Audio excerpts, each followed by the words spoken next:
こんにちは、木之内です。今回は建具についてです。建具というのは馴染みがない言葉だと思いますが、出入り口のような開口部に設けられるドアや窓のことで、障子や襖なども含まれます。今回はアルミサッシやスチールドアのような金属製建具ではなく、主に室内で使われる木製建具についてお話しします。例えば部屋への出入り口の建具を開き扉にするか引き戸にするかによって使い勝手は随分違います。毎日開け閉めする建具が暮らしに合っていないと住みにくい家になってしまいます。ですのでまず機能的な面はしっかりと押さえてください。そして機能性以外にぜひ知ってほしいのは、建具がインテリアの良し悪しを決定づける鍵であるということです。いくら頑張って壁材や床材を選んでも建具がインテリアを台無しにしているケースもよくあります。設計打ち合わせの中では後半の段階になりますが、こういう建具表で打ち合わせすることになると思います。決定することの多さに疲れている頃かもしれませんが、設計者の説明をよく聞いて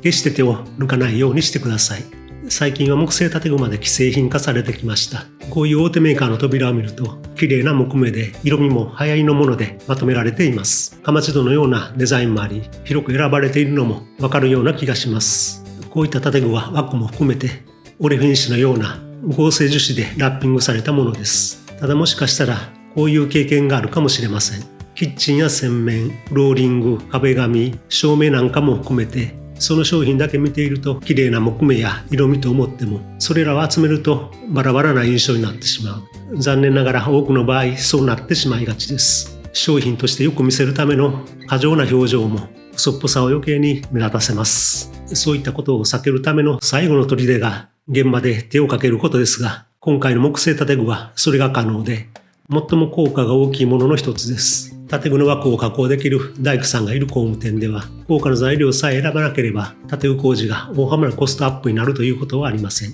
少し前までは建具屋さんが家に出入りして襖を張り替えたり建具を調整したりということが日常的に行われていました。この写真は格子戸に鍵を追加して取り付けているところですが、腕のいい建具職人さんはひょいひょいと取り付けてくれます。もちろんこういった格子のピッチや建具の寸法も自由に作ることができます。今回の木製建具というテーマは地味ですが、機能面、デザイン面とも家づくりにはとても大切な部位ですので、ぜひ最後まで見て可能性を広げてください。それでは早速、機能とデザインのうち機能面から見ていきましょう。室内の建具には大きく分けると開き戸と引き戸と折れ戸があります。まずはよく使われる開き戸と引き戸のメリットデメリットについてです。開き戸のメリットは気密性が高いところです。扉を閉めれば扉と枠がぴったりと密着して音を遮断できます。そういった意味では寝室にも適しています。気密性が高いので空調もよく効きますが、そのためには24時間換気の換気扇を単独で設けなければなりません。例えば換気のための吸気口を寝室につけてトイレの換気扇で排気する設定だと、開き扉の下をアンダーカットして空気を流れるようにしないといけないので、気密性を確保するのは難しいです。そしてデメリットとしては、扉が稼働するためのスペースが必要になるということです。人にぶつからないように、基本的には廊下などの共用部から個室側に開きます。扉を開けておきたい場合には、扉の厚みやドアノブが邪魔にならないようにしなければなりません。側面の壁から10センチ程度開ければいいのですが、この小さな壁はあまり見た目が良くありません。個人的にはこのデメリットは大きいと思います。次に引き戸についてです。引き戸の一番のメリットは戸を開けた状態を保っておけることです。開き戸の場合は閉まっているのが状態ですが、引き戸は必要なだけ開けておくことができるので、少しだけ開けて風を通すことも可能です。開き戸に比べてスペースも必要ありません。その反面デメリットとしては気密性が劣ることです。引き戸と枠が当たらないように5ミリ程度の隙間が必要で、ここから空気が移動してしまいます。そして開け閉めするときに少し振動が伝わったり、戸が枠に当たるときに音がします。この音についてはそっと閉めるということでカバーできますが、ハンガーレールにして戸を吊ることでも解消できます。このハンガーレールにはソフトクローズという便利な機能がついているものがあります。戸が枠に当たるまで完全に閉めなくても、足に近づくと自動的にゆっくりと閉まります。後ほど解説するデザイン的な面からも、私はまず引き戸をお勧めすることが多いです。そして開き戸や引き戸に比べて使われる場所は限られますが、折れ戸についてです。折れ戸のメリットは開き戸ほど可動スペースが必要ないことと全開にできることで、主にクローゼットや押し入れに使われます。押し入れを引き違いにすると半分しか開かないので、布団を出し入れするのが難しい場合があります。そういう時には折れ戸にすることによって解決することができます。収納部以外ではトイレに用いられることがあります。万が一人が倒れた場合、内開き戸は救助することが難しいので、できるだけ避けるようにします。かといって外開きにした場合、廊下のようなスペースがない場所では人に当たってしまいます。そういった場合はまず引き戸を検討しますが、引き戸が収まる壁がない場合もあります。そういった時に解決してくれるのが折れ戸です。折れ戸のデメリットとしては、やはり開き戸や引き戸に比べると開閉するのに少し手間がかかるということです。まずは以上のような機能面に注意して、開き戸か引き戸、折れ戸を選択してください。続いて、建具はインテリアの鍵であるという視点から見ていきます。例えば扉の色を選択するとしたら、どのように選ぶでしょうか。皆さんそれぞれ好きな色合いがあると思いますが、結論的には床のフローリングの色に合わせるか、壁の色に合わせるかということになると思います。もちろん例外的にあえて変えるケースもありますが、床か壁に合わせると覚えておけば間違いありません。この時にフローリングの木目まで合わせようとすると、製作建具では高価なものになってしまいます。フローリングがウォールナットだからといって扉もウォールナットで作らなくても似たような色合いであれば問題ありません。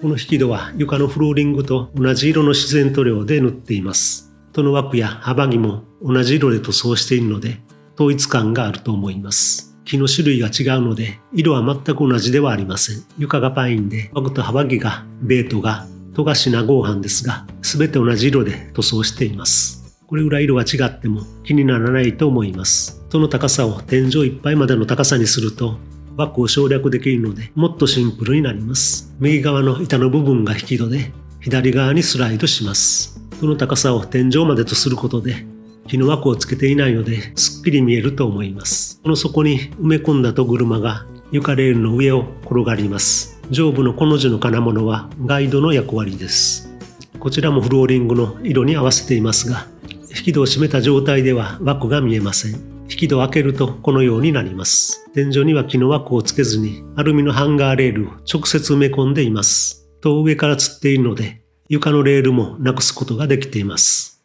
これまでの建具は床のフローリングの色に合わせていましたが、ここでは壁のクロスの白色に合わせています。ここが洗面への引き込み戸になっていて、正面にも収納の開き戸がついています。当然枠も白です。ちなみに幅木も床に合わせるか壁に合わせるかということになります。こちらが LDK への出入り口で白い引き戸を上から吊っています。この長いアルミの角材が戸の引き手です。ここでは縦枠も省略しています。玄関から見て左手が LDK でそれほど気密性が求められる部屋ではないのでシンプルな見た目を優先して一切枠はありません。ここに建具の小口が見えています。右手は下足箱の建具ですが、スライド長板で扉を開きます。スライド長板はあまり大きな扉には使えませんが、長板が見えないので収納扉によく使用されます。床の7材だけ色があって、その他は白く抜けているイメージになります。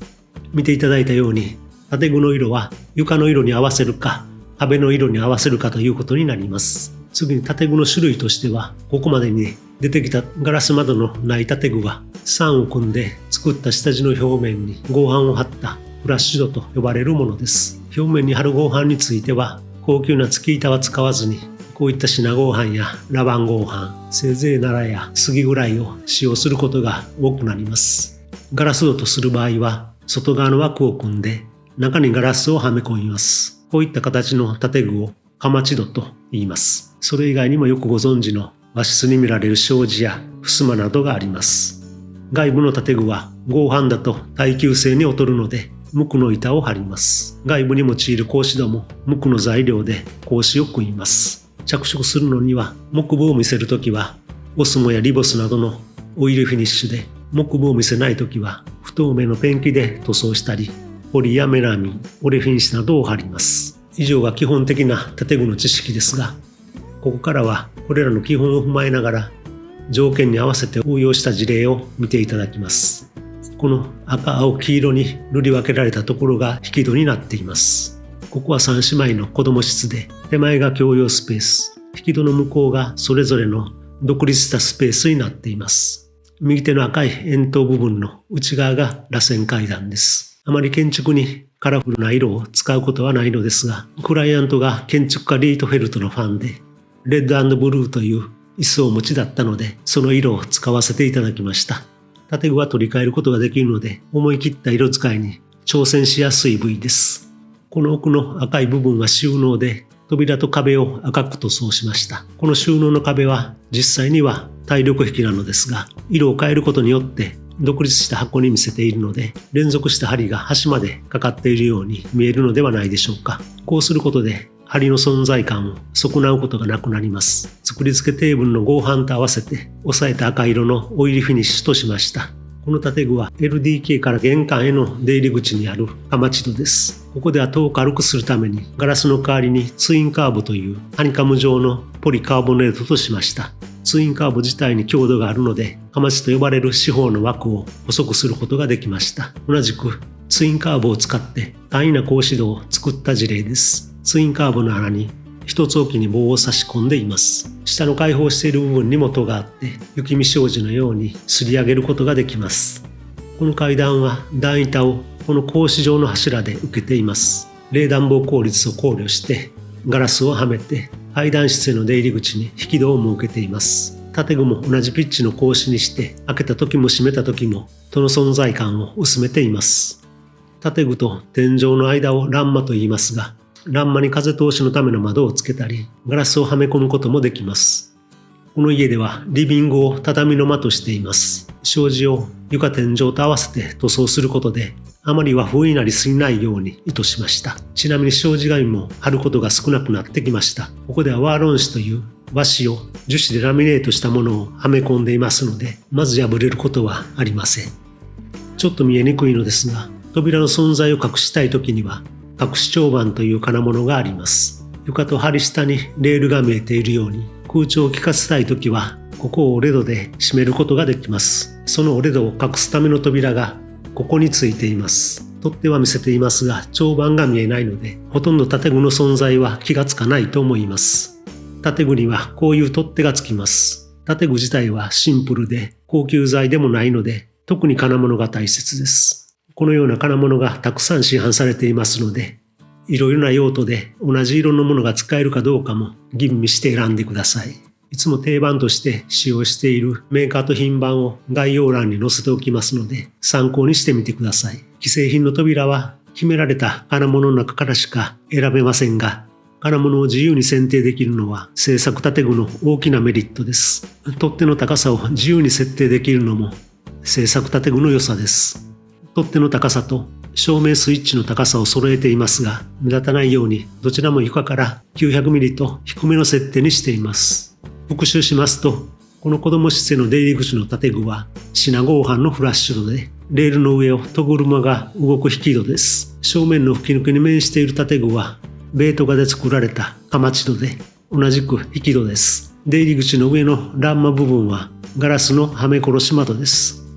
今回は木製建具の機能とデザインについて解説しました。最初に見ていただいた既製品の建具、綺麗な木目の合成樹脂でラッピングされた建具に比べて、その後に見ていただいた製作建具がよく見えるか貧弱に見えるかは人それぞれだと思います。どちらかというと、よく見えるというのは少数派かもしれません。ただ建具だけを見るのではなくて、室内空間全体として考えるとどうでしょうか。私には木製建具を現場で制作するという選択肢しかありませんが、皆さんはどう思われるでしょうか。またコメント欄で教えていただいたら嬉しいです。もちろん予算がふんだんにあって自由な寸法で家具のように扉枠とも付き板を張ったり木材で組むことができればベストですが、そこまでできる方は少ないので、今回は既製品の建具と町場の建具屋さんが製作する建具を中心に見ていただきました。今回紹介したのは、建具を製作して取り付けるのは建具屋さんで、木の枠を加工してレールを埋め込むのは大工さんですが、こんなことができるのは日本の伝統があるからで、宝物のようなものだと思います。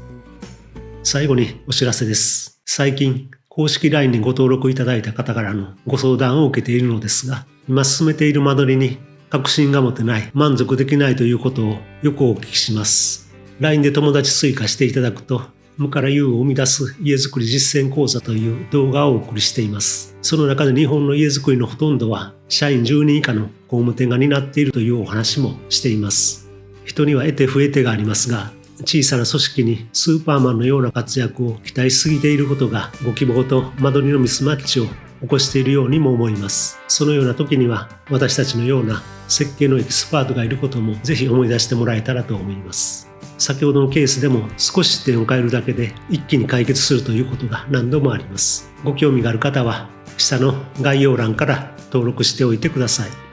ということで今回も最後まで見ていただきありがとうございました。もし今回も役に立ったと思ったらいいねで教えてください。次回の家づくりに役立つ配信を見逃したくない人はぜひチャンネル登録お願いします。それでは次回の動画でお会いしましょう。